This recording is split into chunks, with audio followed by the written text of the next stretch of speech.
Baruch Hashem, you're a bad Jew. Shalom. Welcome back to another episode of Bad Jew, the place where there is no such thing as a bad Jew. With me today is none other than Michael Alroy, famous for Israel's Big Brother. Michael, how are you today? I'm doing great, Chaz. Thank you. How are you? I'm doing great. Now, quick question for you. Big Brother, the way you say that in Hebrew, if I remember correctly, is Achi Gedolah, right? Close. Ha'ach Agadon. Ha'ach Gadol. Okay, Ha'ach got it. Agadon. Okay. There's no such thing as Achi Gedolah. That's like mixing male and female pronouns, but not bad. Yeah. This is why I really need to learn Hebrew. Okay, I'm absolutely garbage at Hebrew, and it's a bucket list item of mine to learn Hebrew. So, but Michael, it's really a treat to have you on the podcast. I'm really excited to explore this sensitive topic with you, and this is part of your life's work here. But before we even get to the juicy stuff of this episode, we have what's called the 4-minute Bad Jew Challenge. It's your right of entry onto this show where you tell your life story in 4 minutes. Are you ready? As ready as I can be, I guess. Excellent. Okay, where do I begin? So I was born in South Africa. I grew up in an Orthodox family. I moved to Israel when I was about 8 years old. We moved to a place called Hadera. It's a small town along the coast. No one really probably knows where that is. I studied in all-girls school. I'm a trans man. That's why I studied in all-girls school. I served in the IDF like 12 years ago. I know maybe I look like I'm 12, but that was 12 years ago. And I studied communications and management at the Common College in Rishon LeZion in Israel. And I came out in front of my friends while I was in college. And after that, I was on the Big Brother show. And that's how I basically, came out in front of the entire nation overnight. And ever since then, I've been doing these talks about my life story and my background. My career is in business development, in tech. So today I consult on business development and automation to early stage startups, basically sales enablement. And I'm a digital nomad for the past year. So I am kind of living my own personal little dream, seeing the world, working, meeting interesting people. Yeah, there's a lot bit more that goes into that, but that's pretty much as much as I can do I don't know what we're on right now, like in a few minutes. I mean, we're at 2 minutes. You can say whatever you want in the next 2 minutes, or you can end it right here. That's pretty good if you ask me. Okay. So I guess we'll end it here, but I'm happy to answer any, in-depth questions you have. So yeah. Awesome. No, very economic with your time. I respect that. And I think it's a great story. I'm very curious. How did your family react when you came out? It's a great question. So when I came out, this was when I was about 14 years old. I was studying in this all-girls religious school in Israel. And one evening we went out to eat. My parents were pretty much divorced when I was like 1 year old, but they still kept in reasonable contact. And then, we went out to eat one night, and my dad was a very religious person. He studied Kabbalah and, he had these Torah lessons and so on. And during this meal, he told us that rabbis who studied Kabbalah are capable of doing all kinds of things. So, and as you know, the Kabbalah is the mystical part of the Bible. So I asked him, tell me, if I want to turn into an animal, these rabbis, could they turn me into an animal? So he said, yes. And then I said, okay, so let's say I want to turn into a wolf. Could they turn me into a wolf? And he said, yes. And then I said, okay, then could they turn me into a boy? And then both my parents kind of looked at me and they said, what are you talking about? As if wanting to be a wolf didn't sound strange enough, but what do you mean you want to be a boy? And that's basically how I came out in front of my parents. And it's funny, but after that conversation, my mom, she printed out a 30-page document with what it means to be transgender or symptoms being transgender. I'm 33 years old now, and this was pretty much like 19 years ago. And there was like this document that said 15 symptoms of being transgender. And if you have at least 5 symptoms, then you're probably trans. So I answered yes to all 15 symptoms. And then that's when I kind of started to figure out what this actually means. That's when I kind of investigated online and went on YouTube and Google and whatever was available back then, which is way less than what you have these days on the internet. Yeah. Wow. And that's at a time where gender studies itself, I think, was only beginning to start becoming a part of the mainstream, and even by today's standards wasn't that studied. Something that I did in college that I'm really grateful for, one of my favorite classes ever, was this 300-person class around a professor named Dr. Carrington, who taught variations in human sexuality. And he was such a good speaker that you felt like you were in the room one-on-one with him, as opposed to 300 people listening to one guy on a stage. But at the end of the day, he made gender studies more clear to me. And yet, even at that time, it was something that is rudimentary by today's standards of how we've really shifted our focus towards gender studies and sexuality since then. So I think it's really fascinating that even then you had that rubric and that you found that you had these symptoms, and that it sounds like your mom really wanted to make sure that you did your due diligence and had everything lined up so you knew that it wasn't just a hunch, it was a real thing. Is that true? I assume I could only, assume, because I pretty much felt this way since I was like 3 years old, like right from my very first memories. How can you explain what it feels like to be trans? It's like explaining, to someone, what it's like to walk on the moon. It's like almost impossible to explain such a thing unless this is actually what you are going through. But I remember, like, in kindergarten, I always wanted to play with the boys and dress as a boy and play with the boys' toys. And that doesn't necessarily mean anything, right? Like, you could have someone who likes to just play with trucks, or vice versa with dolls or anything like that. But I don't know. I just felt this in a very, very strong way. And I guess from early childhood till that point, right when I was 14 years old, and she printed out those documents, she realized, that like maybe I'm dressing like a tomboy, and I'm preferring to play with the boys rather than with the girls, and all these little, things along the way that you could maybe recognize and realize that something is a bit different. But yeah, it didn't really, right after we like found out, okay, maybe this is what I am, or this is what I'm going through.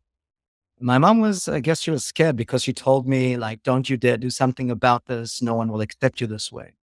And this is just her speaking out of her own fears about, how the world or the society or my environment would react if I would do anything about this.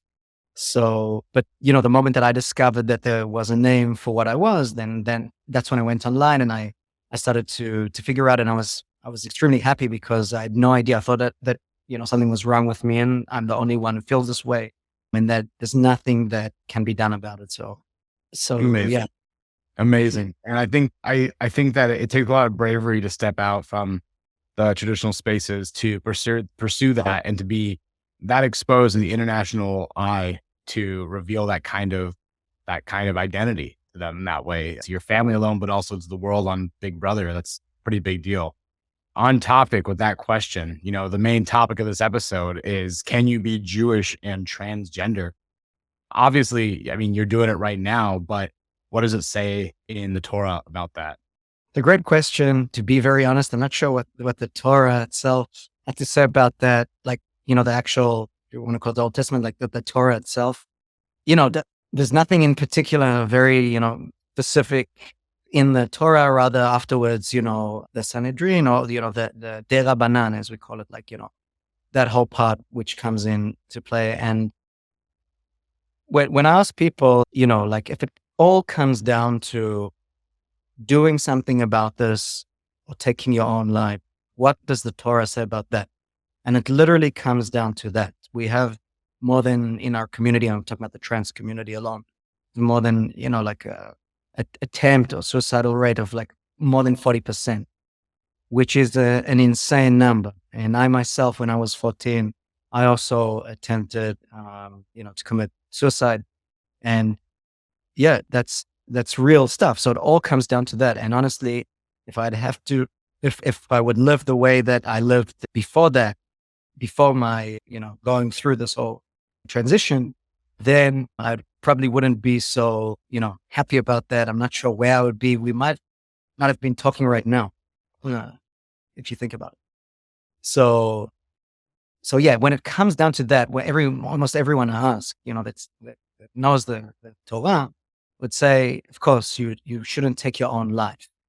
And there are few reasons. I can only talk for myself, right? Like I can't speak for other people, even though you would want to call it a trans community. We're not really all the same. I tend to look at it as, we are individuals at the end of the day. So, but like when I look at it, there are a bunch of reasons. It could be like, my just me and myself going through this, or how society reacts to me.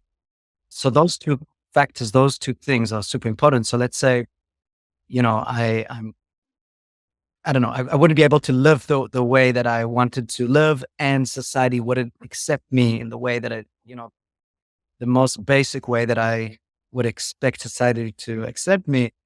That would definitely have a huge impact on, I guess where I'd be today. In that sense. 100%. I want to emphasize the point that it really is such a blessing that you're here, and it's so unfortunate to hear that there was a point where you had considered, and so many others in the transgender community have considered death over the life.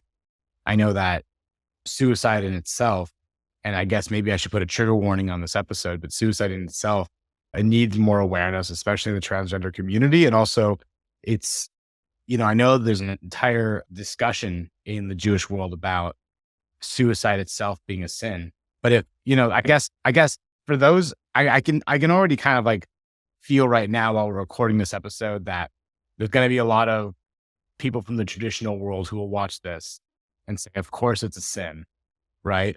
And to which I would say back, yeah, it might be like, if it is a sin, if it is, then suicide is way worse. And it's much better to have a blessing like you here on this earth, to be alive and to experience it. Here's something else that I came across on My Jewish Learning. My Jewish Learning has a whole entire article about the Talmud's take on gender. The Talmud identifies 8 different genders here. And so you have Zachar, which is the male, then Nekeva, which is female, androgynous, having both male and female characteristics, Tumtum, lacking sexual characteristics, Ailonit Hama, identified female at birth, but later naturally developed male characteristics. Alonit Adam, identified female at birth, but later developing male characteristics through human intervention. Saris Hama, identified male at birth, but later naturally developing female characteristics. And Saris Adam, identified male at birth and later developing female characteristics through human intervention. I mean, you have it here, right here in the giant book of argument and debate that is within Torah about 8 different genders. And for those who get upset about the alphabet gang, as they call the LGBTQA community, which is a pretty funny way to put it. I don't know. It sounds like a fun TV show. If you ask me, I'd love to be a part of the alphabet gang, like a children's TV show. I don't know. There's a lot of letters right there. And the ZNAT community, if you want to go call it, I think that it's real. It sounds pretty legit to me. Are there any of those that you've ever like looked at before and like in depth and studied before? So first of all, like what you just showed right now and what you're speaking about right now, it's like the first time ever that I've actually seen like this kind of list and heard about it. I honestly, I never went in depth. Maybe because I was afraid to find out, oh, you're sinning and you're wrong, but that doesn't really matter. People, we tend to categorize things and put things in shapes and forms because it's easier for the brain as well, we like it simple, right? So that's the way our society thinks, or our brains think. It's the easy way. But as a matter of fact, it's more complex, right? You have so many people from so many backgrounds with so many variations of all kinds of things, whether it's race or religion or anything like that, or same thing with gender or sexuality. This is not news. I myself, everywhere I go, I talk almost like all over the States and in Israel, and wherever I go, there's always at least one person from the community or their parents. So what are the odds? And this is like not the first time, like if you go anywhere, almost you'll see these people. So it's not someone just making this up and thinking it's a trend and then playing out. But let me. I do want to say something. I want to touch on what you mentioned before. about, maybe religious people listening to this show and Orthodox, I don't know, Orthodox people listening to the show and saying, okay, wait, this is a sin. So right now I'm in Thailand and I'm in Bangkok, and on the weekend I went to the Chabad house. I go to the Chabad houses all over the world, maybe except for the States, because it's just, it's usually for people who are traveling.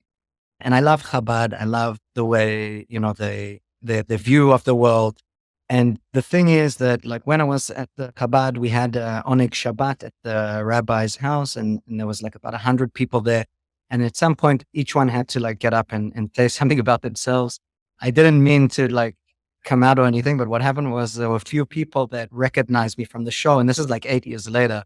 People recognize me from the show till this day, everywhere I go.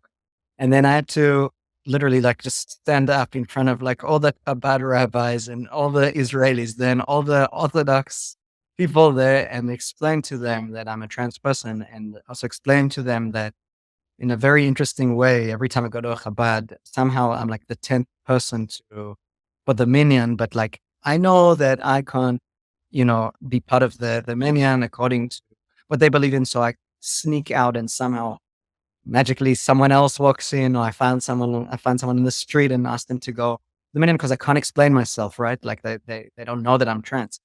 So I was telling them about that, and it was a very, very interesting and moving moment, even though, like I said, 8 years ago, I came out in front of the entire nation. It just kind of felt that I was coming out in front of all these people. Yeah. And I told them that Chabad to me, you have so many people from so many backgrounds politically or, in any sense. And I said, like, here I am.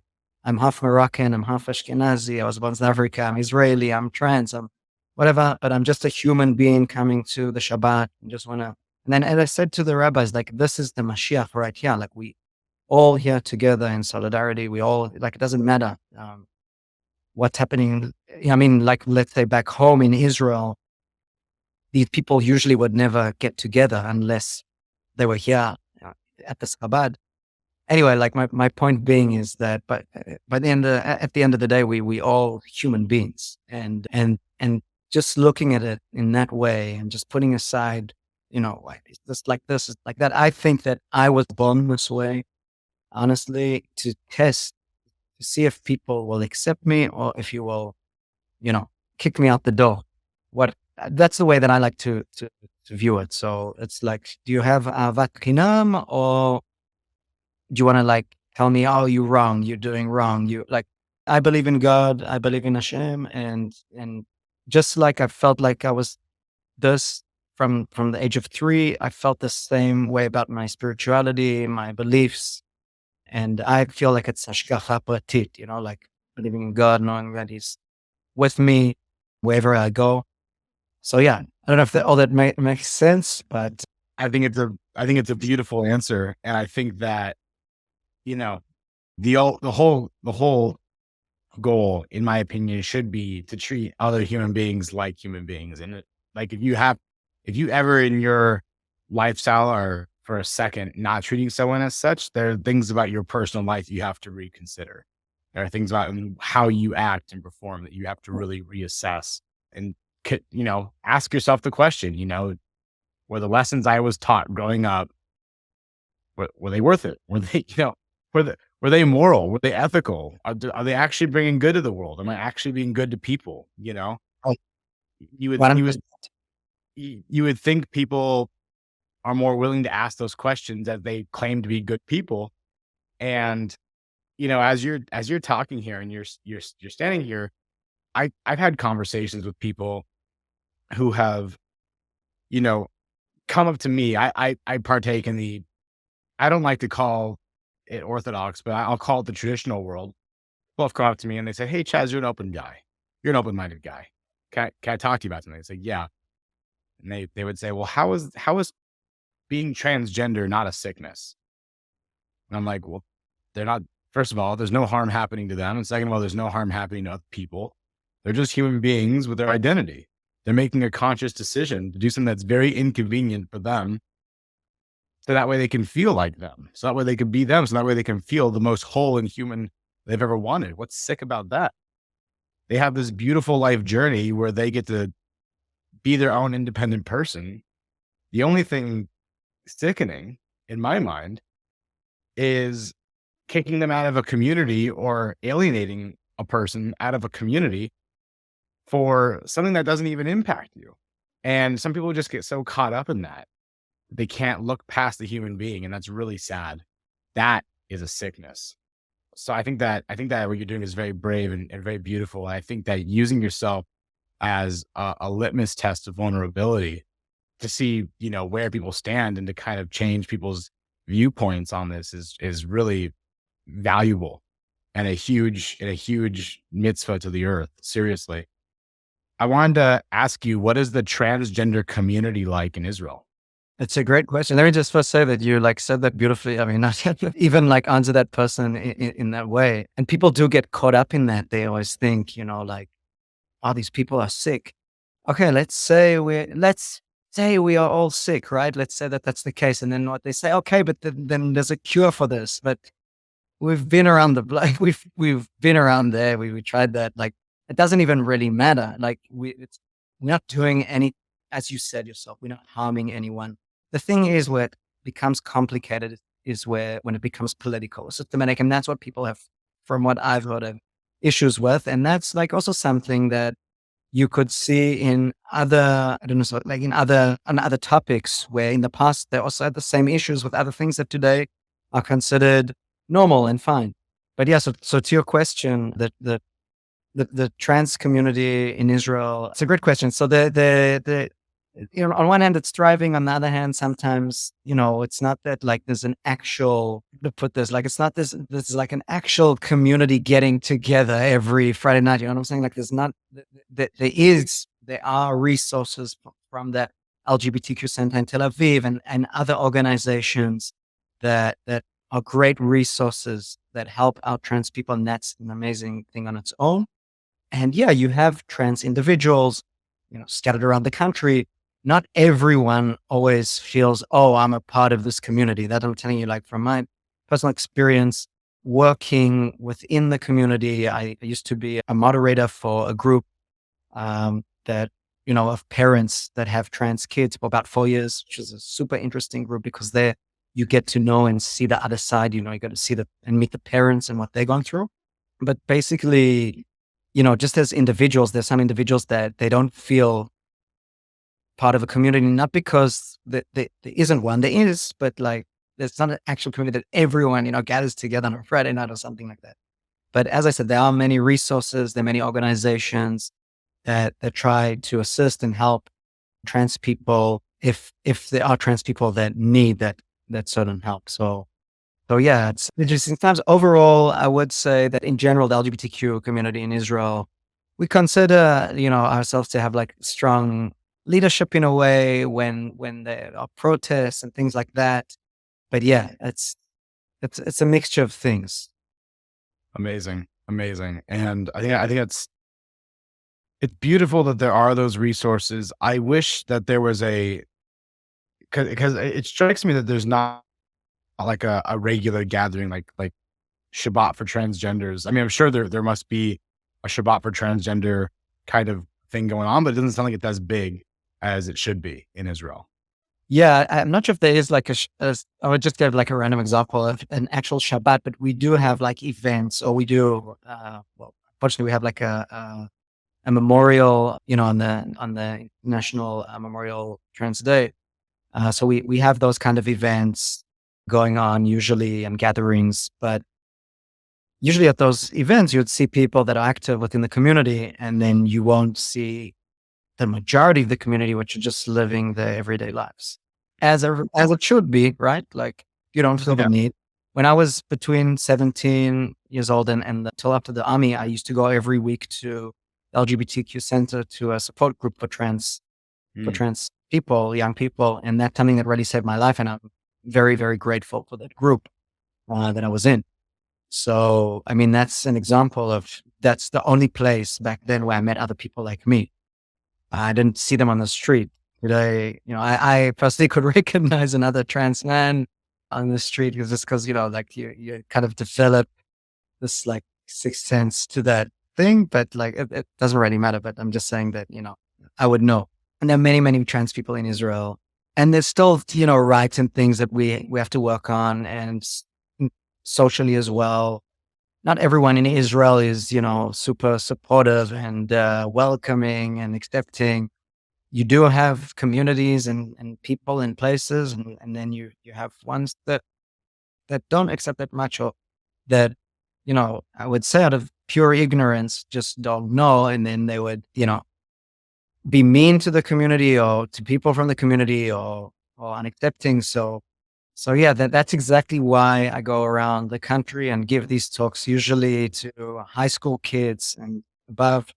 And it's very, very interesting when I meet these kids and then I teach them something new about my life, and then they realize that, okay, there are other people in this world, they're different than them, or, they might be like them, but living different lives. And basically, yeah, as you said, like we just trying to live our lives like everyone else. And trust me, like no one would want to go through this transition or declare that they are trans if they don't already feel this way, because who wants to be humiliated? Who wants to suffer from violence? Who wants to be discriminated? Like, these are things that we go through all the time. It's like, it's endless. There's nothing fun about it. So whoever thinks that like, we're doing this because it's a trend, and it's even more interesting. When I was in the States, I saw on the news, something about a trans person who regretted or something like that. And statistically, it's like a very, very small percentage, but that's what's emphasized on the news. And then you think, oh, there's so many people that are doing this and they're regretting what they did, but it's false. It's not true. I know so many trans people. I don't know one person that regretted such a thing. And even if it's a very, very, very small percentage, and you go through all these, you go through you have to pass through certain doctors and certain procedures before you are able to do this transition. So, it's not something that just, pick up the phone. Hey, can I come and with exchange? Like, it doesn't work that way. But yeah, you have to go through a lot of evaluations and things like that. But yeah, I think like the bottom line is we are all human beings. We're just trying to live our lives, and like let God judge this, like not you. You know what I'm saying? Like we are all human. I don't need your judgment. Trust me. So yeah, that's my 2 cents. Yeah. Amen, and beautifully said.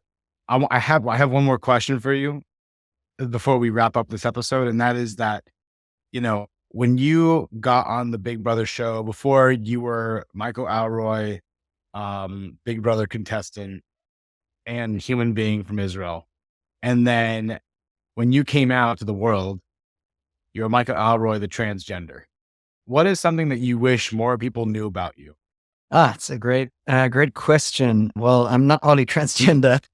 Yeah, I think like my life story, which is, so my talk is called Life Begins Where Fear Ends, which is Mahatma Gandhi's quote. That's what it's all about. It's about resilience. I think the things that I went through in life, this is how I built out my resilience. So as a human being, like any other human being that is going through certain challenges in life, I think that I came out a better and stronger person going through. So like I really know how to navigate my resilience and do certain things, just like becoming a digital nomad was not easy. I had to like give up so many things in order to do this. And it was scary. It was scary, but I did it because I did these other things in my life before, and it was okay. So, and by the way, we were talking about this before, but like my surname is God is my shepherd. So it's that's like, I changed my surname when I transitioned, not because I don't appreciate my previous surname, but like that's what I felt that is right to me. I always felt Michael. Why? I don't know. That's just how I felt. And Alroy is God is my shepherd. So that's the way that I see this. And yeah, I'm in a way, I'm an independent consultant for business development, and this is something that I'm pursuing right now and that I'm great at. So whoever needs assistance with B2B sales and business development, I've been doing this for the past 7 years, so I know what I'm talking about. So if that's anything that someone needs to know about me, I know what I'm doing. So Very cool. Well, Michael, it's really been a treat to have you on the podcast, and For those who want to engage with Michael, please do follow him on Instagram at Michael_Alroy. Michael, it's really been a treat to have you here. And thank you for being vulnerable, talking about such a sensitive topic on the podcast and, making this a very memorable episode. Seriously, this has been a real treat. Thank you so much, Chaz. I really appreciate it. And it was a pleasure. Excellent. And to the listeners, please do leave a review. We love your comments. Follow us on Instagram at BadJewPod. Follow us on TikTok at BadJewPod. Again, leave your reviews. Those are really important for us. And we'll see you next time. Shalom.